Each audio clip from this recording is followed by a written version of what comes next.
ہے شہنشاہی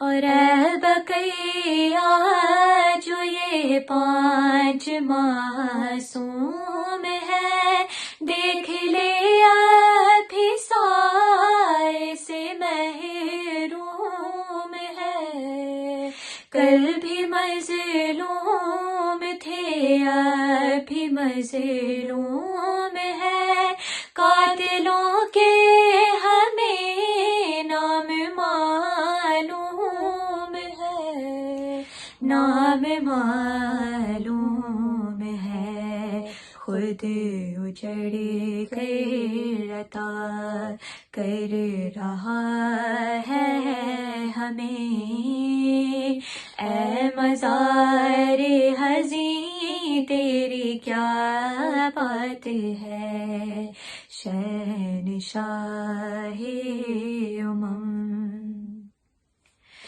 کہ 5واں ہے محمد دل فاطمہ، حیدر علم کا 7واں یہ دیا، ہر قدم جس نے قائم کیا مدرسہ، جس سے سارا مدینہ ہی روشن ہوا، ہی روشن ہوا، ابن جعفر تیرے کتنے شاگرد ہیں، حکمتوں کی زمین تیری کیا بات ہے شہنشاہی اے علی کے حشم، باقر علم دی تیری کیا بات ہے شہنشاہی اللہم صلی علی محمد وآل محمد وجل فرجہم۔ جی بہت شکریہ مولا، آپ کی اس عبادت کو اپنی بارگاہ میں قبول و منظور فرمائیں۔ آج ہمارے ساتھ ہماری قابل احترام خواہر ذاکرہ اہل بیت محترمہ سیدہ مونا بخاری صاحبہ موجود ہیں، جو کہ ہمیشہ ہماری رہنمائی فرماتی ہیں، اور آج امام محمد باقر علیہ السلام کی شہادت کے حوالے سے غم کا بیان فرمائیں گی۔ ان کو ہم اس پروگرام میں خوش آمدید کہتے ہیں اور ان کی خدمت میں بھی پرسہ و تعزیت پیش کرتے ہیں۔ السلام علیکم خواہر۔ وعلیکم السلام ورحمۃ اللہ وبرکاتہ۔ جی خواہر، جیسا کہ ہم آج جو ہے امام محمد باقر علیہ السلام کی شہادت کے حوالے سے یہ پروگرام جو ہے وہ ہم نے ترتیب دیا ہے، میں چاہوں گی کہ پہلے ہم امام محمد باقر علیہ السلام کے اس دور کے حوالے سے گفتگو کریں کہ ہمیں پتہ ہے کہ ہمیشہ جو ہے وہ ظالم اور غاصب حکمران جو ہے وہ منصب امامت سے حسد کرتے رہے ہیں، اور امام محمد باقر علیہ السلام کے زندگی کا ایک حصہ ہشام بن عبد الملک لعنت اللہ علیہ کے دور حکومت سے گزرا۔ تو آپ مجھے تھوڑی سی اس بات پہ روشنی ڈالیں کہ وہ دور کیسا تھا، امام کی ایک 19 سال کی زندگی امامت کی ہم دیکھتے ہیں کہ جب آپ کو موقع ملا، تو اس حوالے سے میں چاہوں گی کہ تھوڑا سا آپ اس حوالے سے گفتگو کریں کہ وہ دور کیسا تھا اور امام نے اس دور میں کس طرح سے زندگی جو ہے وہ بسر کی۔ اعوذ باللہ من الشیطان الرجیم، بسم اللہ الرحمن الرحیم، الحمد للہ رب العالمین، الصلاۃ والسلام علی اشرف الانبیاء والمرسلین وآلہ الطیبین الطاہرین المعصومین، بسم اللہ الرحمن الرحیم، قال رسول اللہ صلی اللہ علیہ وآلہ وسلم، اولنا محمد واوسطنا محمد وآخرنا محمد وکلنا محمد۔ بہت شکر گزار ہوں نگہت زیدی صاحبہ آپ کی۔ آج 7 ذی الحجہ روز شہادت باقر العلوم حضرت امام محمد باقر علیہ السلام ہے، اور دن کی مناسبت کے حوالے سے آپ نے یہ پروگرام سجایا۔ تعزیت پیش کرتی ہوں اپنے وقت کے امام کو اور اپنے تمام سامعین کو، اور آپ کا شکریہ ادا کرتی ہوں کہ آپ نے موقع دیا آج کے دن کے حوالے سے کچھ کہنے کا۔ دیکھیے جیسا کہ آپ نے فرمایا واقعاً بہت ہی عجیب و غریب دور تھا، اس لیے کہ امام محمد باقر محض 37 برس کے تھے جب آپ کے بابا امام زین العابدین علیہ الصلوۃ والسلام کی شہادت ہوئی. اور آپ کو پتہ ہے کہ واقع کربلا کے بعد بنا بر روایت 35 برس اور بنا بر روایت 40 برس تک امام زین العابدین علیہ الصلوۃ والسلام حیات رہے، اور مدینہ منورہ میں مولا کی جو زندگی تھی اسی سے ہمیں امام محمد باقر علیہ الصلوۃ والسلام کے حالات بھی سمجھ آتے ہیں کہ کربلا کے واقعے کے بعد مولا مسلسل احتجاج کرتے رہے. آپ کا گریہ احتجاج تھا تاکہ لوگوں کو پتہ تو چلے کہ کیا سانحہ منعقد ہوا ہے کربلا میں، کیا کچھ ہو گیا، کتنا ظلم ہوا ہے. اور بہرحال جب مولا کی شہادت ہوئی تو اس وقت امام جو ہے وہ 37 برس کے ہیں، اور مدینے میں ہی امام زین العابدین علیہ الصلوۃ والسلام نے ایک مدرسہ قائم کیا. جس مدرسے کے متعلق ہم سنتے ہیں کہ چھٹے امام جعفر صادق علیہ الصلوۃ والسلام نے اس کو چلایا، اور 4000 سے زیادہ طلبہ تھے، 300 سے زیادہ سبجیکٹس تھے، پڑھانے والے صرف چھٹے امام تھے. تو اس کا آغاز دراصل مدینہ منورہ میں آپ کے دادا امام سجاد علیہ السلام نے کر دیا. اور مدینے میں مولا پڑھاتے تھے اور دن میں پڑھایا کرتے تھے، لوگوں کے سوالوں کے جواب دیتے تھے، علوم بانٹتے تھے. اور مولا کا ایک باقاعدہ دسترخوان تھا جو 24 گھنٹے چلتا رہتا تھا، جس پہ کوئی بھی امیر، فقیر، مسافر کوئی بھی آ کے کبھی بھی کھانا کھا سکتا تھا. اور رات کو مولا مدینے میں فقراء اور یتیموں میں رزق تقسیم کرنے کے لیے نکلا کرتے تھے. یہاں تک کہ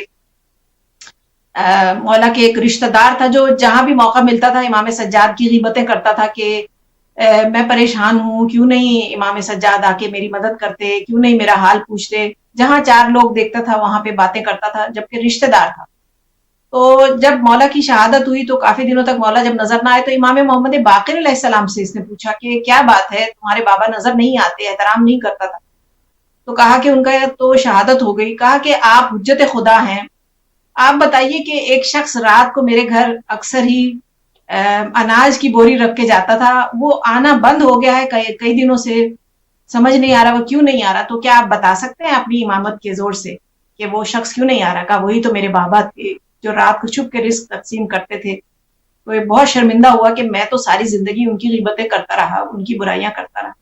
تو بہرحال یہی وہ لیگیسی تھی جو ائمہ طاہرین میں تھی، رسول خدا صلی اللہ علیہ وسلم سے چلی تھی، جناب امیر میں، اور یہاں تک کہ جناب سیدہ کے در سے بھی سب جانتے ہیں کوئی خالی نہیں گیا. بی بی کے خود کے کھانے کو کچھ نہیں ہوتا تھا، پھر بھی لوگ ہمیشہ اشارہ کر کے در سیدہ پہ کہتے تھے کہ یہ وہ در ہے جہاں سے کبھی کوئی خالی نہیں جاتا. تو اگر کچھ نہیں ہوتا تو جناب سیدہ کی چادر رہن رکھنے کے لیے جاتی تھی. تو بہرحال بہت عجیب و غریب حالات تھے، مسلمانوں کے غربت کا دور تھا. پھر امام حسنین کریمین سے یہ چلی لیگسی، یہ سخاوت کی، اور ان کی جو کریم تھے اہل بیت علیہ الصلوۃ والسلام کی، یعنی دیتے ہی رہتے تھے. تو یہ اسی طرح امام محمد باقر تک آئی. اور امام محمد باقر علیہ الصلوۃ والسلام کے والد کو زہر دینے والا تو ولید تھا، لیکن جب مولا کا دور شروع ہوا یہ 19 سالہ آپ کی امامت کا، تو لوگ دیکھ رہے تھے کہ کس طرح امام محمد باقر علیہ الصلوۃ والسلام بھی معجزے دکھا رہے ہیں، کرامات دکھا رہے ہیں. کہ کوئی شخص آ کے کہہ رہا ہے کہ بھئی میں تو آپ کو امام نہیں مانتا، لیکن آپ کی فصاحت و بلاغت اتنی ہے، آپ کے درس دینے کا انداز ایسا ہے، آپ کا علم اتنا زیادہ ہے، کیونکہ باقر العلوم کا مطلب ہے علم کو شگافتہ کرنے والا. اور یہ لقب خود امام حسین علیہ السلام نے عطا فرمایا تھا اپنے پوتے کو. تو خود حضرت علی اکبر سے بلکہ روایت ملتی ہے کہ انہوں نے پوچھا بابا آپ نے یہ محمد کو باقر العلوم کا کیوں لقب دیا؟ کہا یہ علم کو شگافتہ کرنے والا ہوگا، یہ بچہ بڑا مبارک ہے. یہاں تک کہ آپ کی اور ہماری زبان میں کہ کوئی جو سب سے بڑا دنیا میں کوئی اگر نجیب الطرفین ہے تو وہ امام محمد باقر ہے، کہ وہ حسنی بھی ہیں حسینی بھی ہیں. ایک طرف سے جناب فاطمہ بنت امام حسن علیہ السلام ان کی والدہ ہیں، اور یہاں امام زین العابدین علیہ السلام. تو یعنی نجیب الطرف ہے نہیں ہماری اسلام میں، اور بہت بڑی ہستی ہیں، بہت بڑا امتیاز ہے کہ دادا حسین ہیں، نانا حسن مجتبیٰ ہے. تو امام حسین نے آپ کو یہ لقب دیا تھا کہ یہ علم کو شگافتہ کرے گا. تو لوگوں نے دیکھا کہ وہ جو شخص جب آیا کہ میں آپ کو مانتا نہیں، سننے کے لیے آتا ہوں، تو ایک دن پتہ چلا کہ اس کا انتقال ہو گیا. تو اس کے گھر سے اس کے بیٹے آئے کہ یہ آپ کا درس سننے آتے تھے، ہم نے سنا کہ آپ حجت خدا ہیں. تو کچھ آ کے دیکھیے کہ شاید ان کو دوبارہ زندگی مل جائے آپ کے آنے کی برکت سے.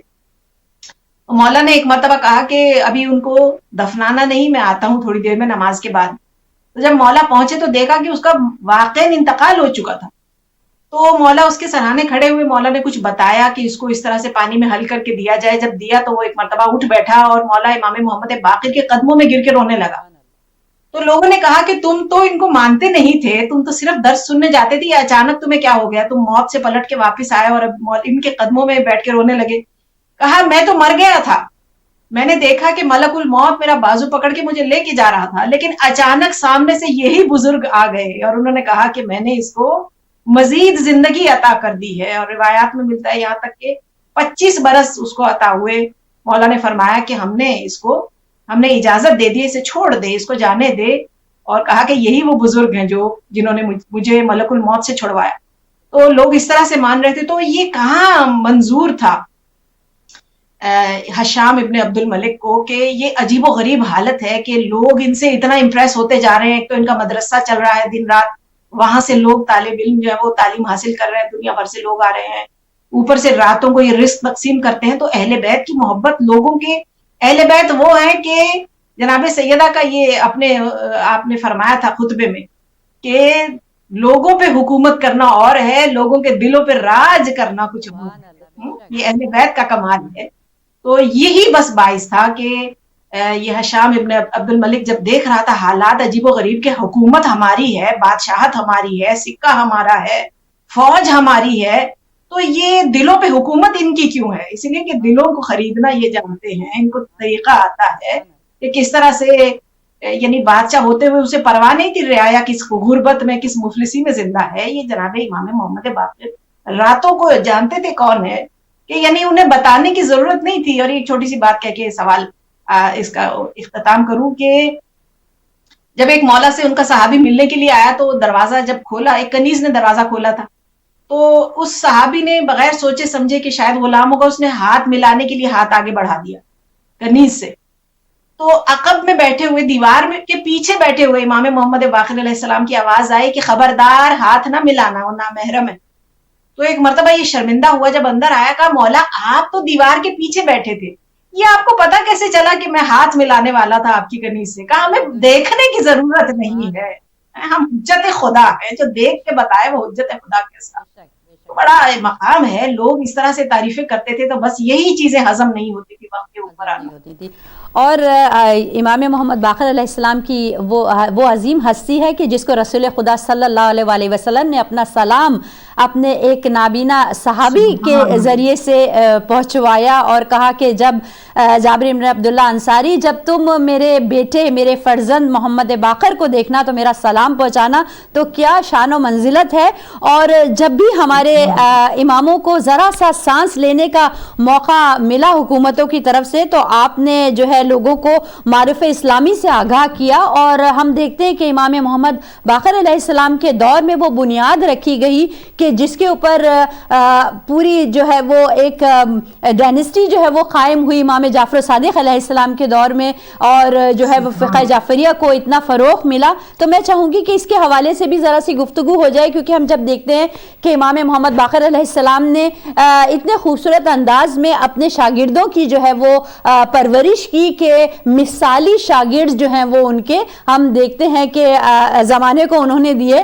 اور تو میں چاہوں گی کہ اس حوالے سے تھوڑی سی ہو جائے کہ وہ معرف اسلامی جن سے آگاہی دی امام نے، کس طرح سے اس پہ انہوں نے کام کیا. اتنے مصائب تھے اور وہ گھر میں جو ہے وہ نظر بند تھے پوری زندگی، یعنی کہ ان کی زندگی جو ہے وہ نظر بندی میں گزاری ہے. تو اس حوالے سے میں چاہوں گی کہ آج کل کے ہم دور میں جب دیکھتے ہیں کہ چھوٹا سا یہ کرونا وائرس کے لیے ہم جو ہے وہ اپنے گھروں میں جو ہے وہ بند ہو گئے ہیں، تو پھر بھی ہم جو ہے وہ اتنی وہ کرتے ہیں، لیکن اس طرف نہیں سوچتے کہ ہم اپنے آپ کو کس طرح بہتر بنا سکتے ہیں. اپنی اماموں کی زندگی سے ہم کیا سیکھ سکتے ہیں کہ انہوں نے ان کی پوری زندگی جو ہے وہ نظر بندی کی زندگی تھی، تو اس سے ہم کیا سیکھ سکتے ہیں. تو اس حوالے سے میں چاہوں گی اگر آپ تھوڑی سی اصلاح فرما دیجئے.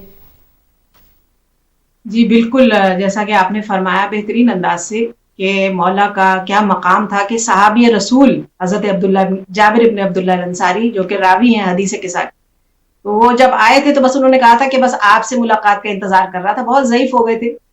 تو کہا کہ بس اب اس کے بعد میں اللہ سے میری ملاقات کا وقت ہے, بس آپ کی زیارت کا انتظار کر رہا تھا. چھوٹے سے تھے امام, اور جب دیکھا کہ امام زین العابدین علیہ الصلوۃ والسلام کی انگلی پکڑے ایک چھوٹا سا پیارا سا بچہ, یہ چہرے پہ نور تھا, جلالت تھی, معصومیت تھی, تو کہا کہ بیٹا چل کے دکھائیے. جب آگے آئے, کچھ پیچھے گئے اور بول کے دکھایا تو کہا واللہ بچہ کے لیے مجھے رسول آتا کہ میری طرف سے سلام. بہرحال لوگوں سے کہاں برداشت تھا کہ ایسی ہستیاں جنہیں کچھ کہنے کی لکشائی کی بھی ضرورت نہیں تھی, لوگ ان کو دیکھ کر ہی اتنا زیادہ وہ ہو جاتے تھے کہ ارے یہ کیسی ہستیاں ہیں, ایسا لگتا ہے کہ یہ زمین کے لوگ نہیں ہیں, آسمان سے نازل ہوئے ہیں. عجیب و غریب عالم تھا ان کا. تو یہاں تک کہ مولا کے جو صحابی, جیسا کہ آپ نے فرمایا کہ گھر میں نظر بند رہتے تھے, تو گھر سے ہی عجیب و غریب یعنی جس طرح سے علم جا رہا تھا, لوگوں کو معرفت نصیب ہو رہی تھی کہ لوگ دیکھ کے معجزات کو ایمان ان کا اور مضبوط ہوتا جا رہا تھا. اور وہ آگے جا کے, کیونکہ مولا فرماتے ہیں کہ دیکھو جب ان کے اصحاب پوچھتے تھے کہ مولا ہم کیا کریں آپ کے لیے, تو فرمایا کہ جہاں بھی جانا یہ چراغ سے چراغ روشن کرتے جانا, ہماری ولایت پہنچاتے جانا ہے. یہ جس طرح جناب سلمان فارسی نے پوچھا تھا یا علی مجھے تیسری حکومت نے کہا ہے کہ مدائن کا گورنر بن جائے تو آپ اگر اجازت دیں, نہیں سلمان ضرور بننا, لیکن جب مدائن جانا تو ہماری ولایت کو پہنچاتے جانا, لوگوں کو بتانا کہ ہم کون ہیں. تو بہرحال اسی طرح یہ امام محمد باقر یہ 12 کے 12 ایسے ہی ہیں. تو مولا نے بھی گھر سے کہ جس طرح سے معجزات دکھایا, اب یہ جیسے میں نے ایک کنیز کا واقعہ آپ کے سامنے, تو جس طرح معرفت لوگوں کو آتی چلی گئی کہ ارے یہ کیسی ہستیاں ہیں, یہاں تک کہ آپ کا ایک صحابی آپ کے پیچھے نماز پڑھ رہا تھا گھر پہ, کہ مولا کو نظر بند رکھا تھا اور گھر پہ نماز پڑھ رہے تھے, تو اس کے ذہن میں خیال آیا کہ میں اتنے سفر سے آیا ہوں اور کھانے کو بھی نصیب نہیں ہوا, امام کے گھر میں بھی غربت ہے اور آپ کو نظر بند بھی رکھا ہے, تو پتہ نہیں یہاں پہ بھی کھانا نصیب ہوگا کہ نہیں. ابھی نماز پڑھ رہے ہیں اور مولا جو ہے, اگر مومن کی معراج نماز ہے تو امیر المؤمنین کی نماز جو ہے وہ زمین پہ نہیں آسمان پہ ہوتی ہے. لیکن اس کے باوجود بھی مولا نے اس کے دل کی بات سن لی. مولا وہ ہے کہ انہیں بتانے کی ضرورت نہیں ہے. 12ویں امام بھی فرماتے ہیں کہ تم صرف اپنے لبوں کو ہلاؤ, ہم جانتے ہیں تمہاری کیا پریشانی ہے, تمہیں کیا مسائل ہیں, ہمیں ہمارے ساتھ شیئر کرنے کی کوشش تو کرو. ہم کہاں باتیں کرتے اپنے وقت کے امام سے. ابھی یہ دل میں سوچ رہا تھا, پچھلی صف میں کھڑا ہے, مولا کے پیچھے نماز پڑھ رہا ہے گھر پہ, تو ایک مرتبہ جیسی نماز ختم ہوئی کہا تمہیں بھوک لگی ہے؟ اللہ اکبر. کہا مولا میں نے تو کچھ کہا ہی نہیں ہے, میں آپ کے سامنے کیسے گستاخی کر سکتا ہوں. کہا نہیں, جاؤ جا کے اس پتھر کو ہٹاؤ. تو گھر کے صحن میں ایک پتھر پڑا تھا بڑا سا, تو ایک مرتبہ جیسے ہی ہٹایا تو دیکھا اس کے پیچھے گرم گرم کھانا رکھا تھا. کہا لے آؤ یہ کھانا کھا لو, میں جانتا ہوں تم بھوکے. اللہ اکبر, یہ دلوں کے حال جاننا کوئی حجت خدا سے سیکھے. اور بہرحال ایک اور بھی چھوٹا سا واقعہ کہ لیث ابن سعد نامی ایک صحابی ہیں, تو انہوں نے دیکھا کہ ایک مرتبہ وہ کوہ قبیس کی چوٹی پہ بیٹھے تھے, دیکھا کہ ایک جوان ہے جو آسمان کو دیکھ کر آواز دے رہا ہے کہ بار الہ مجھے انگور چاہیے, مجھے انگور عطا کر دے. تو کہا کہ میں نے دیکھا کہ عجیب و غریب جوان ہے, اس کے لیے ایک بادل چلا اور بادل پہ ایک شاخ تھی, انگور کی بیل تھی. اس جوان نے اپنا ہاتھ آگے بڑھایا اور اس انگور کی بیل سے انگور توڑ لیے اور کھا لیے, اور پھر آواز دی بار الہ مجھے احرام کی چادریں عطا کر دے. تو ایک مرتبہ آسمان سے اس جوان کے لیے احرام کی چادریں نازل ہو گئیں, اور کچھ دیر بعد میں نے دیکھا کہ حرم کعبۃ اللہ میں اسی جوان کو ان 2 چادروں کے ساتھ میں نے طواف کرتے پایا. یعنی انہیں جانے کی ضرورت نہیں ہے, یہ حجت خدا ہے, جہاں چاہیں جس وقت بھی پہنچ سکتے ہیں. بہرحال یہ دنیا کو دکھانے کے لیے تھا کہ تم ہم پہ پابندیاں لگا سکتے ہو, تم ہمیں گھر میں نظر بند کر سکتے ہو, لیکن ہم حجت خدا ہے, جہاں چاہیں اپنی مرضی سے اپنے اختیار سے پہنچ سکتے ہیں. یہ سمجھتے تھے زمانے کے دشمن, زمانے کے حکمران, یہ بادشاہ اللہ جانے کیا کچھ سوچ رہے تھے کہ جیسا ہم چاہیں گے جیسا کریں گے, کہ جیسا 7ویں امام کو شیروں کے آگے ڈال دیا تھا. یعنی یہ عجیب و غریب لوگ تھے کہ سمجھتے تھے کہ ہم جو کریں گے ہم ان پہ پابندیاں لگا سکتے ہیں, لیکن وہ تو عز و منتشا وہ تو ذل و منتشا, کہ جسے اللہ نے عزت عطا کی ہے تو یہ کیا پابندیاں لگائیں گے, کیا سوچتے ہیں. تو بہرحال یہ عجیب و غریبی حالات تھے اس زمانے میں, لیکن اس کے باوجود مولا کا علوم پہنچتا رہا لوگوں. دوست دشمنوں نے جو ہے ہمارے اماموں کے قصیدے جو ہیں وہ گائے ہیں, تو کیا قدر و منزلت تھی, بہت ہی خوبصورت آپ نے بیان فرمایا. جی اب چلتے ہیں, ایک اگر آپ کی اجازت ہو تو چلتے ہیں ہم ایک پرسہ پیش کرنا چاہ رہی ہیں ہماری کشمیری سسٹرز مسقط سے، تو ان کو ہم آن ایئر لیتے ہیں. بسم اللہ کریں بیٹا. محمد وآل محمد صلوات اللہم صل علی محمد وآل محمد وعجل فرجهم. رسی میں گلا ہے باکر کا تو ہولے ہولے چل بابا. رسی میں گلا ہے باکر کا تو ہولے ہولے چل بابا. رسی میں گلا ہے باکر کا تو ہولے ہولے چل بابا. مشکل ہے سفر مر جاؤں گا، مشکل ہے سفر مر جاؤں گا تو ہولے ہولے چل بابا. رسی میں گلا ہے باکر کا تو ہولے ہولے چل بابا. رسی میں گلا ہے باکر کا تو ہولے ہولے چل بابا. پڑھنی ہے نماز مظلومی بابا تو امامت کرتا جا. خود دھوپ بھی ہم پہ روتی ہے، جلتا ہے مصلی ریتی کا. میں شکر کا سجدہ کر لوں ادا، میں شکر کا سجدہ کر لوں ادا تو ہولے ہولے چل بابا. رسی میں گلا ہے باکر کا تو ہولے ہولے چل بابا. رسی میں گلا ہے باکر کا تو ہولے ہولے چل بابا. کلثوم سکینہ زینب ہے اور ساتھ رقیہ بی بی ہے. اس ایک رسن میں اے بابا ہر عمر کی زہرا قیدی ہے. گرتی ہے میری اماں فضا، گرتی ہے میری اماں فضا تو ہولے ہولے چل بابا. رسی میں گلا ہے باکر کا تو ہولے ہولے چل بابا. رسی میں گلا ہے باکر کا تو ہولے ہولے چل بابا. اب دھوپ میں اتنی شدت ہے، جلتے ہیں اسیری کے زیور. پانی تو نہیں ہے آنسو ہے، میں ان پہ چھڑک دوں گا آ کر. آرام تجھے مل جائے گا، آرام تجھے مل جائے گا تو ہولے ہولے چل بابا. رسی میں گلا ہے باکر کا تو ہولے ہولے چل بابا. رسی میں گلا ہے باکر کا تو ہولے ہولے چل بابا. آنکھوں سے روا ہے خون تیرے جو تیری پھوپھی ہے بے پردہ. میری بھی پھوپھی ہے بے چادر، وہ نام سکینہ ہے جس کا. کھچتا ہے رسن سے اس کا گلا، کھچتا ہے رسن سے اس کا گلا تو ہولے ہولے چل بابا. رسی میں گلا ہے باکر کا تو ہولے ہولے چل بابا.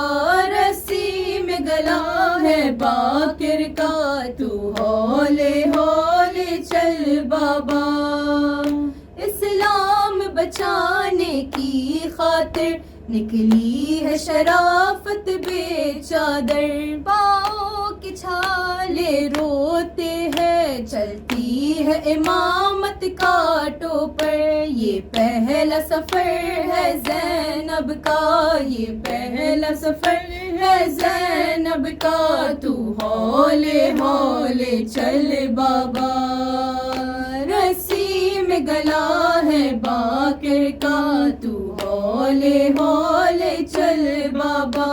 رسی میں گلا ہے باکر کا تو ہولے ہولے چل بابا، مشکل ہے سفر مر جاؤں گا، مشکل ہے سفر مر جاؤں گا، تو ہولے ہولے چل بابا۔ ماشاءاللہ، مولا قبول کرے آپ کے اس پرسے کو، اور آپ کی اس عبادت کے عوض آپ کو اجر کثیر عنایت فرمائے۔ بہت شکریہ۔ جی خواہر، میں چاہوں گی کہ اب امام کی شہادت کے حوالے سے تھوڑی سی گفتگو ہو جائے۔ جب ہم دیکھتے ہیں کہ امام محمد باقر علیہ السلام وہ ہستی ہیں کہ جو کربلا میں 4 یا 5 سال کی سن میں مصائب و آلام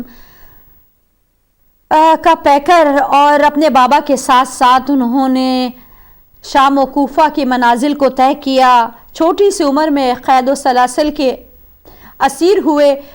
تو اس کے بعد جب مدینہ، یہ اسیروں کا قافلہ مدینہ آیا، اور پھر امام زین العابدین علیہ السلام کی شہادت ہوئی، آپ کی امامت کا دور ختم ہوا، اور جب امام محمد باقر علیہ السلام کو کی امامت کا دور شروع ہوا، پھر جس طرح آپ نے عرض کی کہ یہ لعنت اللہ علیہ ہشام عبد الملک نے امام کو جو ہے وہ ان کی شہرت اور ان کی حسد، امامت سے جو حسد تھی ان لوگوں کو، ان ظالموں کو، اس وجہ سے اس نے جو ہے وہ زہر دیا۔ تو میں چاہوں گی کہ امام کی اگر آپ آخری ایام کے حوالے سے، ان کی شہادت کے حوالے سے بیان فرما دیں، تاکہ جو چند آنسو ہماری آنکھوں میں آئے ہماری نجات کا جو ہے وہ توشہ بن سکے۔ جی بہت بہت شکریہ۔ آج کی شہادت کا ہی دن ہے، اور بہرحال ہماری اپنی کوئی خوشی نہیں ہے، جب ان کا غم ہے تو ہمارا غم ہے۔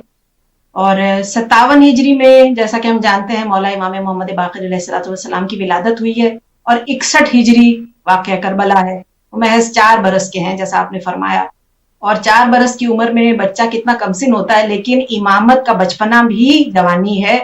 اور کیونکہ امام بچے نہیں ہوتے، امام غافل نہیں ہوتے، وہ بچپن میں وہ گہوارے میں بھی امام ہوتے ہیں۔ تو امام نے دیکھا کہ مصائب کس طرح سے، کربلا کے سارے مصائب دیکھے مولا نے، وہ بھی منظر دیکھا ہوگا جب پھوپھی سکینہ کو تماچے لگے ہوں گے، جب خیام کو آگ لگی ہوگی، جب امام حسین علیہ السلام ایک چشمائے بچے کو لے کے خیموں کے پیچھے دفنانے کے لیے قبر کھود رہے ہوں گے، تو یہ 4 سال کا بچہ کیسے دیکھ رہا ہوگا ہر چیز کو۔ یہاں تک کہ مولا سے ہی روایت ہے کہ ایک شخص نے مدینے میں سوال کیا کہ مولا، جب کربلا میں آپ کے دادا حسین ابن علی کو جب ان کا زلجنا، ان سے جب آپ کے دادا گر گئے تھے، جب تیر اتنے مارے گئے، جب وہ گھوڑے سے گرے ہیں، تشریف لائے ہیں کربلا پہ کی خاک پہ، تو ان کی سواری ان کا طواف کر رہی تھی، اور اونچی اونچی آوازیں بلند کر رہی تھی۔ تو مولا کیا آپ بتا سکتے ہیں کہ کیا وہ جانور کچھ کہہ رہا تھا، کچھ کہنے کی کوشش کر رہا تھا، کیوں ان کا طواف کر رہا تھا؟ تو امام محمد باقر رونے لگے، یہ روایت مولا ہی سے منسوب ہے۔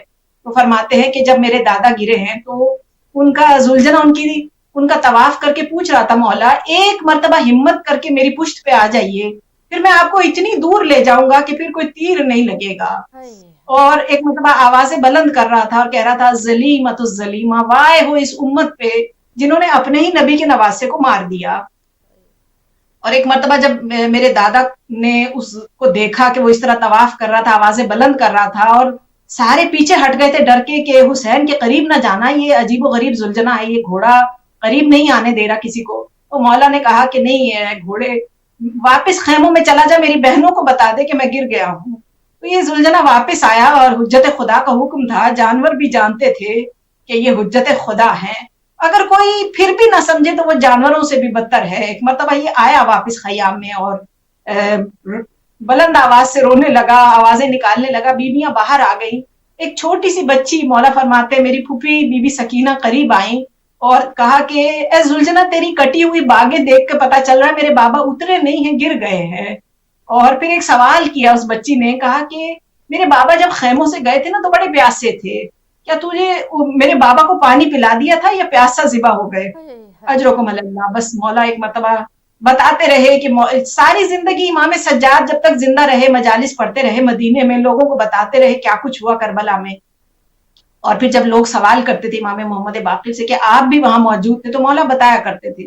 اور یہاں تک کہ اس ملعون ہشام بن عبد الملک نے مولا کو جب زہر دیا، جب اس سے برداشت نہیں ہوا کہ لوگوں میں اتنا زیادہ تقدس، اتنا احترام بڑھتا چلا جا رہا ہے، ان کے معجزات، ان کی کرامات، ان کا علم پھیلتا چلا جا رہا ہے. عرب میں اتنے زیادہ علماء آ کے مستفید ہوتے تھے امام محمد باقر سے اور تعریفیں کرتے تھے اس کے محل میں بیٹھ کے اس کے سامنے، کہ عجیب و غریب ہیں یہ، باقر العلوم کا علم اتنا زیادہ ہے، کوئی سوال پوچھ لو ہر سوال کا قرآن سے جواب دیتے ہیں.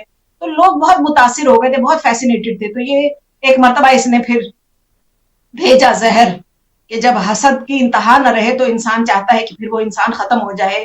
تو حجت خدا کو زہر ملا، آخری لحظات تھے. ایک مرتبہ مولا کا سر اپنے بیٹے امام جعفر صادق علیہ الصلوۃ والسلام کے زانو پہ تھا اور وصیت کر رہے تھے کہ مجھے میرے بابا امام زین العابدین کے پہلو میں دفنا دینا بیٹا جعفر، اور میں پیسے چھوڑے جا رہا ہوں، اور میرے جانے کے بعد 7 سال تک مینا میں میرے بابا کی مجلس کرانا، جہاں سب سے زیادہ مینا میں لوگوں کا رش ہوتا ہے نا، اس وقت میرے بابا کے مصائب ہونے چاہیے. میں پیسے چھوڑے جا رہا ہوں، ذاکر سے کہنا خوب مصائب پڑے.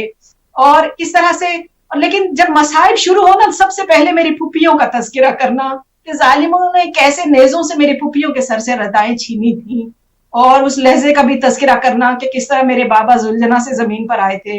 اور یہ کہ ایک جملہ کہہ کے بس میں آپ سے اجازت لوں کہ مولا ایک جملہ کہہ کے بہت زیادہ گریا کرتے تھے. تو لوگ پوچھتے تھے کہ آپ اچانک یہ مصائب بیان کرتے کرتے بہت زیادہ رونے کیوں لگتے ہیں؟ کہ مجھے وہ وقت یاد آتا ہے جب ہم دربار یزید میں کھڑے تھے اور یزید ملعون نے ہمیں اس مقام پہ بٹھا رکھا تھا جہاں غلاموں کو بیچنے کے لیے بٹھایا جاتا ہے. میرے بابا اور میں اس مقام پہ زنجیروں کے ساتھ بیٹھے تھے، لوگ ہمیں دیکھے آوازیں کس رہے تھے اور ہم اس مقام پہ بیٹھے تھے. اللہ اکبر! کبھی آل رسول کو ایسی جگہ پہ کوئی نہ بٹھاتا. وہ ایک مرتبہ مولا کو جب یہ وصیتیں کر رہے تھے، مولا کا دم نکلا امام صادق کے پہلو پہ. ہر باپ کی حسرت ہوتی ہے نا، میں جب مروں تو میرا سر میرے بیٹے کے زانوں پہ ہو. کاش امام حسین علیہ السلام کو بھی یہ نصیب ہوتا. بس ایک مرتبہ امام صادق علیہ السلام نے اپنے بابا کو اپنے دادا کے پہلو میں لٹایا، بڑی تعظیم سے جنازہ اٹھا، مدینے والے آئے. ایک مرتبہ جب اتار رہے تھے تو میرا دل کہتا ہے مولا کے لب ہلے ہوں گے، آواز آ رہی ہوگی، بیٹا صادق آل محمد میرے جنازے کو اتنی تعظیم سے نہ اتارو. میرے دادا کا جنازہ گھوڑوں کی زد میں تھا، گھوڑے دوڑ رہے تھے، میرے بابا میرے دادا کا لاشا پامال ہو رہا تھا. اجرکم اللہ مولا، کس طرح سے آپ کو آج بھی، جیسا کہ آپ کے الفاظ ہیں نگہت باجی، آج بھی جنت البقیع میں یہ 4 ٹوٹی قبریں ہیں. جناب سیدہ کے متعلق تو ہمیں پورا پتہ نہیں ہے کہ بی بی کی اصل قبر کہاں ہے، وہ تو 12ویں امام آ کے بتائیں گے، لیکن 4 اماموں کی قبریں تو وہیں پہ موجود ہیں، جو جنہیں قبر کہنا ہی عجیب و غریب ہے کہ کسی غریب کی قبر بھی ایسی نہیں ہوتی. چند پتھروں کو اکٹھا کر کے قبروں کا نام دے دیا گیا ہے. یہ مظلومیت آل محمد ہے، اور امام محمد باقر ان میں سے ایک ہیں کہ نہ دن میں سایہ ہے، رات کو صرف چاند کی روشنی ہے، وہاں پہ چراغ جلانے کی بھی اجازت نہیں ہے. اللہ لعنت کرے اہل بیت کے دشمنوں پہ اور قیامت تک آنے والے ان لوگوں پہ جو آج تک، اس زمانے میں لوگ جنت البقیع پہ حملے کرتے رہے، ائمہ کو شہید کرتے رہے، آج بھی روزوں پہ حملے کر کر کے بتاتے ہیں کہ ہمیں آج بھی نفرت ہے. پروردگارہ کتنے ظالم ہیں یہ لوگ، محمد اور آل محمد کے کس طرح پیچھے پڑے ہیں کہ آج بھی ان پہ ظلم کر رہے ہیں. بس لعنت اللہ علی القوم الظالمین وسيعلم الذين ظلموا أي منقلب ينقلبون إنا لله وإنا إليه راجعون. بہت ہی افسوس کہ قدر نہ کی اماموں کی، وہ امام جو کہ وہ ہستیاں جو کہ خداوند تعالیٰ نے اپنی نشانی کے طور پر اس دنیا میں مبعوث کیں. خداوند تعالیٰ نے کہا کہ میں پوشیدہ خزانہ تھا، میں نے چاہا کہ میں ظاہر ہوں تو میں نے ان ہستیوں کو جو ہے وہ پیدا کیا، لیکن افسوس، صد افسوس کہ ہم نے قدر نہ کی ان ہستیوں کی. تو میں بہت ہی مشکور و ممنون ہوں اپنی خواہر کی، بہت ہی درد بھرے انداز سے آپ نے جو ہے وہ شہادت کا بیان فرمایا. مولا آپ کی توفیقات خیر میں اضافہ فرمائے، مولا آپ کی اس عبادت کو اپنی بارگاہ میں قبول و منظور فرمائے اور آپ کی توفیقات خیر میں اضافہ فرمائے. بہت شکریہ. دفن کر کے جو بقیے سے چلے اہل عزا، دفن کر کے جو بقیے سے چلے اہل عزا، مرقد حضرت باقر سے اٹھا شور و بکا، روئے یہ کہہ کر گلے مل کے شہے کرب و بلا، میرے اصغر کے بھتیجے تیری گردن کے فدا، اثر ظلم گلے سے یہ آیا ہے اب تک، رسنے ظلم سے چھینے کے نشاں ہیں اب تک۔ ہائے مورے مولا، کتنا ظلم اور کتنی مظلومیت کہ آج بھی ان کی قبر، جیسا کہ ہماری خواہر نے کہا ہے کہ تاریک ہے، نہ دن کی دھوپ سے امان ہے اور نہ ہی شام کی اوس سے محفوظ ہے۔ تو اللہ تعالیٰ سے یہی دعا ہے کہ اللہ تعالیٰ وہ دن لائے کہ جب یوسف زہرا کا ظہور ہو اور وہ ان قبروں کو تعمیر کروائیں، عالی شان روزے یہاں پر ان کی مرقدیں عالی شان انداز سے تعمیر ہوں انشاءاللہ۔ اور اب چلتے ہیں، اپنا نذرانہ عقیدت پیش کریں گی ہماری نقوی سسٹرز برمنگھم سے امام کی بارگاہ میں۔ تو میں چاہوں گی کہ ہماری بیٹیاں جو ہے وہ بسم اللہ کریں۔ باواز بلندتر صلوات، اللہم صلی علی محمد وآل محمد وعجل فرجہم۔ کر مدد میری باقی بیٹا، ہم شیر کی قبر بناؤں میں، کر مدد میری باقر بیٹا، ہم شیر کی قبر بناؤں میں، زنجیریں اٹھاؤ تم میری،